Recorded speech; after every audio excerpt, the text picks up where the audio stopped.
നമ്മുടെ നിത്യജീവിതത്തിൽ നമുക്ക് ഒഴിച്ചുകൂടാൻ പറ്റാത്ത ഒരു ഭക്ഷ്യ പദാർത്ഥമാണ് വെളുത്തുള്ളി. രുചിക്കും മണത്തിനുമായി ഉപയോഗിക്കുന്ന കറിക്കൂട്ടാണിത്. ഇന്ന് ഞാൻ പറയുന്നത് മറ്റൊരു വെളുത്തുള്ളിയെക്കുറിച്ചാണ്. ആലപ്പുഴ അരൂരിലെ വെളുത്തുള്ളി, ഒരു സ്പെഷ്യൽ വെളുത്തുള്ളി. ഹലോ. ഹലോ കുഞ്ഞുചേട്ടാ, മനീഷാണേ. നമ്മുടെ ഈ അരൂർ തുറവൂർ എലിവേറ്റഡ് ഹൈവേ നിർമ്മാണ ഭാഗത്തെ ഭയങ്കര ഗതാഗത കുരുക്കാന്ന് പറയുന്നു. അതിന്റെ വിവരങ്ങളോ എന്തെങ്കിലും ദൃശ്യങ്ങൾ കിട്ടുമോ? ഞാൻ അവിടെ ഇല്ലല്ലോ. രാവിലെ ബ്ലോക്ക് ഉണ്ടായിരുന്നു, പക്ഷെ ഞാനിപ്പോൾ അവിടെ ഇല്ല. ഞാനിപ്പോൾ വെളുത്തുള്ളിയിലാണ്. ചേട്ടാ, നമുക്ക് വെളുത്തുള്ളിയൊക്കെ നമുക്ക് പിന്നെ വാങ്ങിക്കാം. വെളുത്തുള്ളി ഒരു സ്ഥലമാണത്. അരൂർ പഞ്ചായത്തിന്റെ ഒരു കായലൂർ ഗ്രാമമാണ്. വെളുത്തുള്ളിയോ? അങ്ങനെ ഒരു സ്ഥലമുണ്ടോ? അത് കൊള്ളാലോ. സുന്ദരമാണ്, സുന്ദരം, മനോഹരമായ ഒരു കായൽ ഗ്രാമമാണ്. അങ്ങനെയെങ്കിൽ അങ്ങനെ ഒരു സ്ഥലം കാണണമല്ലോ. കാണേണ്ടതാണ്. ഇപ്പോൾ തന്നെ വരാം, ഈ നിമിഷം വരാം. വെൽക്കം ടു വെളുത്തുള്ളി. ഓക്കെ.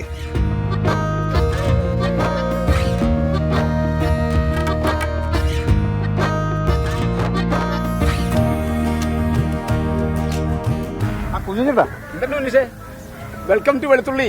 ഇതാണ് വെളുത്തുള്ളി അല്ലേ? തീർച്ചയായിട്ടും മനോഹരമായ ഈ പ്രദേശം. ചേട്ടൻ പറഞ്ഞ എന്തായാലും ശരിയാണ്. വെളുത്തുള്ളി അതിമനോഹരമായ ഒരു കായലോര ഗ്രാമമാണ്.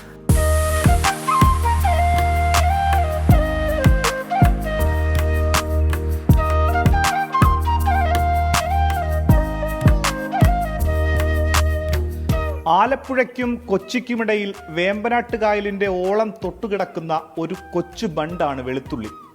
അരൂർ പഞ്ചായത്തിലെ ചന്തിരൂരിലാണ് ഈ ഗ്രാമം. ഗ്രാമത്തിലേക്കുള്ള വഴിയിൽ ഇടതുഭാഗത്ത് മത്സ്യപ്പാടം, വലതുവശത്ത് ചെറുതുരുത്തുകളാൽ സമ്പന്നമായ വിശാലമായ കായൽ. അങ്ങനെ വശ്യമായ ദൃശ്യസമ്പത്തും ഗ്രാമജീവിതത്തിന്റെ ലാളിത്യവുമാണ് വെളുത്തുള്ളി എന്ന ഗ്രാമം. വെളുത്തുള്ളി കായലിന്റെ ഓരത്തിരുന്ന് കാറ്റുകൊള്ളുവാണോ? ഞങ്ങളിങ്ങനെ സ്ഥിരമല്ല, അങ്ങനെ വല്ലപ്പോഴും ഇങ്ങനെ പണിയൊക്കെ കഴിഞ്ഞ് വരുമ്പോൾ ഞങ്ങൾ കിട്ടുന്ന കാറ്റുകൊള്ളും. നല്ലൊരു അന്തരീക്ഷമല്ലേ. പിന്നെ പിള്ളേരെ കളി കണ്ട് ആസ്വദിക്കും. പിന്നെ മലകയറുന്ന ആൾക്കാർ മീനൊക്കെ പിടിക്കണ്ട, അങ്ങനെ കണ്ടെങ്കിൽ നല്ല പ്രകൃതി, നല്ല ഭംഗിയുള്ള ഒരു സ്ഥലമല്ലേ. അപ്പോൾ അതുകൊണ്ട് നേരം നടക്കും. ഈ വെയിൽ താഴുമ്പോൾ ഇങ്ങോട്ട് വരും. ഒരു 7 മണിയാകുമ്പോൾ പോകും. നല്ല അന്തരീക്ഷമല്ലേ. ലോകത്തെവിടെ പോയാലും അഭിമാനത്തോടെ വെളുത്തുള്ളിക്കാരനാണെന്ന് പറയാൻ ആഗ്രഹിക്കുന്ന ഒരുപാട് മനുഷ്യർ ഇവിടെയുണ്ട്. വെളുത്തുള്ളിക്കാരനാണല്ലേ? അതെ, വെളുത്തുള്ളിക്കാരനാണ്.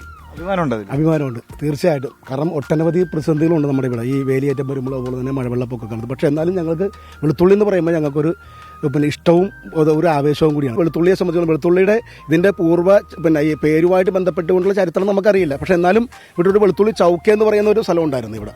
ഈ അർത്തിങ്കപ്പള്ളിയിലേക്ക് ഇവിടുന്ന് ഈ പായ് വഞ്ചി വള്ളത്തിനാണ് അതിൻ്റെ സ്വരൂപം കൊണ്ടുപോയത് ഈ പ്രദേശത്തു കൂടിയാണ്, ഈ കായലിൽ കൂടിയാണ്. അങ്ങനെ ചരിത്രപരമായ പല സവിശേഷതകളാണ് ഈ കൈതപ്പുഴ കായലോരമാണിത്. അങ്ങനെ ഒരുപാട് പ്രത്യേകതകളുള്ള ഒരു പ്രദേശമാണ് വെളുത്തുള്ളി എന്ന് പറയുന്നത്.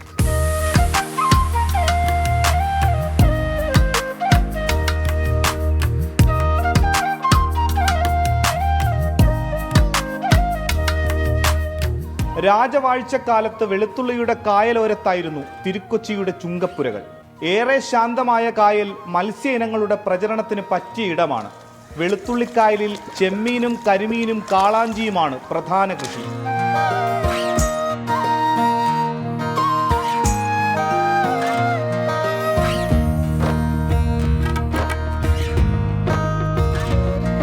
ഇപ്പോൾ മത്സ്യകൃഷി നടത്തുന്നത് ഓരോ വർഷത്തേക്ക് ഓരോ പാർട്ടിക്ക് ലേലം ചെയ്ത് കൊടുക്കുക. കർഷക സംഘമുണ്ട്. സംഘം ഇവിടെ ചെമ്മീൻ എക്സ്പോർട്ട് ചെയ്യണ ചെമ്മീൻ, നാരൻ ചെമ്മീൻ, കാര, ഞണ്ട്, അങ്ങനെയുള്ള മത്സ്യങ്ങളാണ് കൃഷി ചെയ്യുന്നത് ഇവിടെ.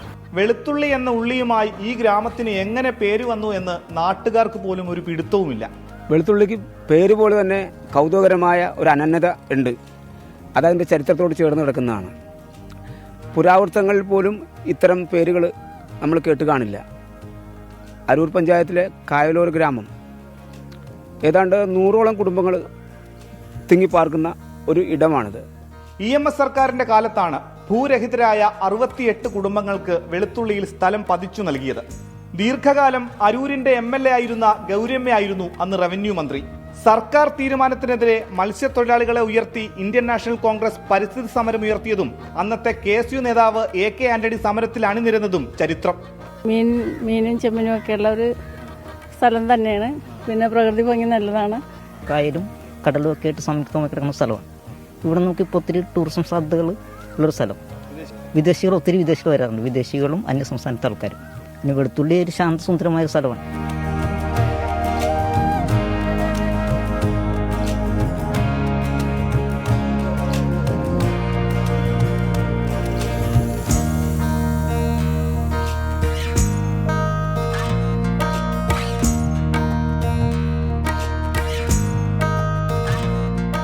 വെളുത്തുള്ളി കർഷക സംഘവും അങ്കനവാടിയും വെളുത്തുള്ളി കുടുംബ കൂട്ടായ്മകളും വെളുത്തുള്ളി സൗത്ത് നോർത്ത് റോഡുകളും അങ്ങനെ വെളുത്തുള്ളിയുടെ പേരിൽ അജ്ഞാതമായി ചുരുളഴിയാതെ കിടക്കുകയാണ് ഒരു സുന്ദര ഗ്രാമം.